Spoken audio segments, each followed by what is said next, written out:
Okay, all right. So what this does, we're looking at what these mean. The arc sign means the inverse sine. But that's only true if and only if that the sine of y is x. Okay, your y values can only be between negative pi over 2 and pi over 2.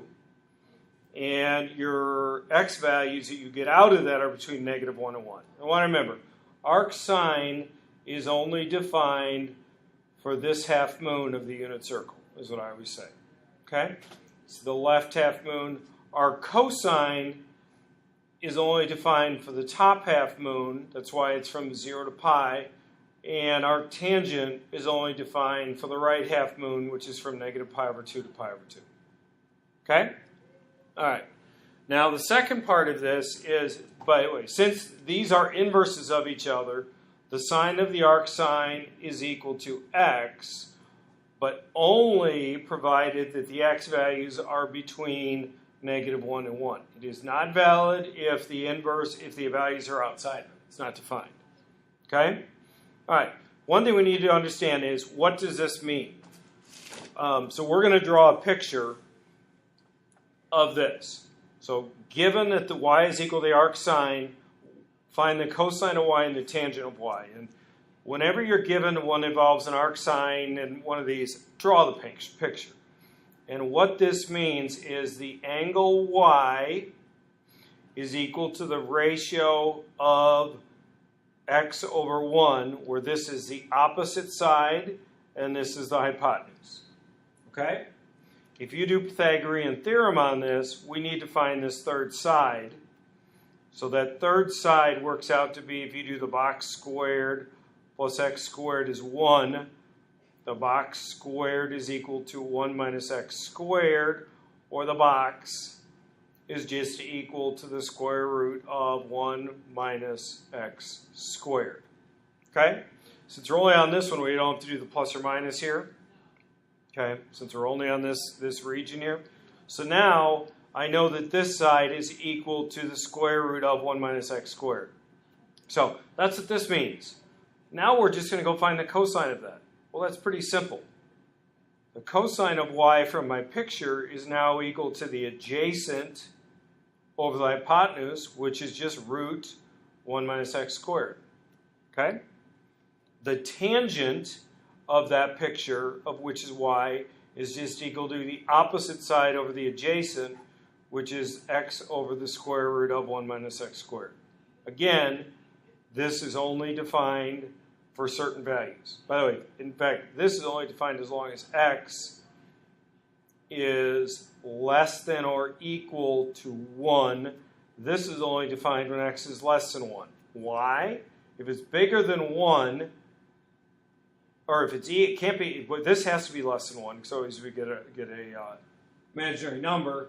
This cannot be equal to 1, because if it's equal to 1, then I'm undefined. Okay? All right. So what does this mean? We're just going to find what the y equals. So all we're going to do is draw this picture, and then take the tangent of it. So, but I don't know the arc secant. That's the problem. But I know the arc cosine, and that means whenever it's for here, that means I have to flip the argument. Okay? That means exactly the same thing. Okay? So I have to flip the argument in this case. Okay? All right. So I'm now going to draw that picture, which means now the adjacent, well, you could do it from here. This is the adjacent over the hypotenuse, or it's the hypotenuse of the adjacent, so now it's the adjacent of the hypotenuse. So the adjacent side for this one is 2. The hypotenuse is root 5. Okay, if I do Pythagorean on it, this has to be 1. Because 2 squared plus 1 squared is 5. Root of that is 5. Okay, so now that's what this picture represents. So now I need to go take the tangent of that picture. Okay, and what is the tangent of that picture? So is 1/2. So y simply equals 1/2. Okay? All right. Last one on this page is we want to find that if the arc cosine is this, what's the cotangent of it? So we're going to draw that picture. Okay. But remember, arc cosine is only between 0 and pi. So we're only looking to draw it in here. And where is the cosine negative? It's over here. Okay, so this is the adjacent side, is negative root 3 over 2. By the way, the hypotenuse is always positive. So we have to make the x value negative. Okay? All right. Oops, a little bit off the screen. So this is the adjacent of the hypotenuse. Remember, the hypotenuse is always positive, so I have to make this piece negative. So when I square this, I get 3 plus what is 4 is it's 1. Or if you do Pythagorean on it, it works.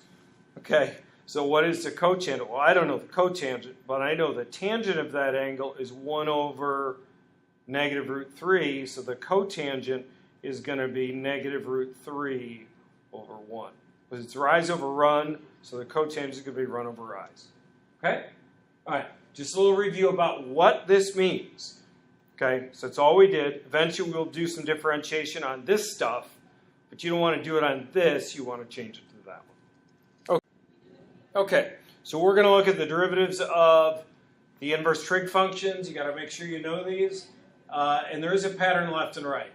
So if you look at the derivative of the arc sine, okay, the derivative of that is u prime over the square root of 1 minus u squared.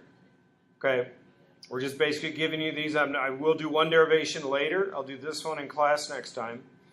Okay, but if you look at the arc sine, what's the difference between the arc sine and the arc cosine? It's the fact that it's negative. Okay? Arc tangent of u, and by the way, these are differentiated implicitly.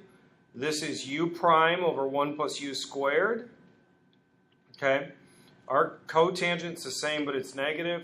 And then the arc secant of u, it's u prime over the absolute value of u times the square root of u squared minus 1. It's kind of a mouthful, but arc secant is just the opposite of it. I'm sorry, that should be the arc cosecant. Okay? All right. So we're going to go down and just plug and chug these. I did have to make a change on this one. All right. So in this case, if you look at this, u is equal to the argument, which is x squared minus 1. So since it's an arc tangent, on the bottom is going to be 1 plus x squared minus 1 squared. And then what is the derivative of this? Is 2x. So that is your derivative. It's right there. Okay? So it's basically plug and chug. All right, number 2, the argument here, if you remember, is really x to the 2/5.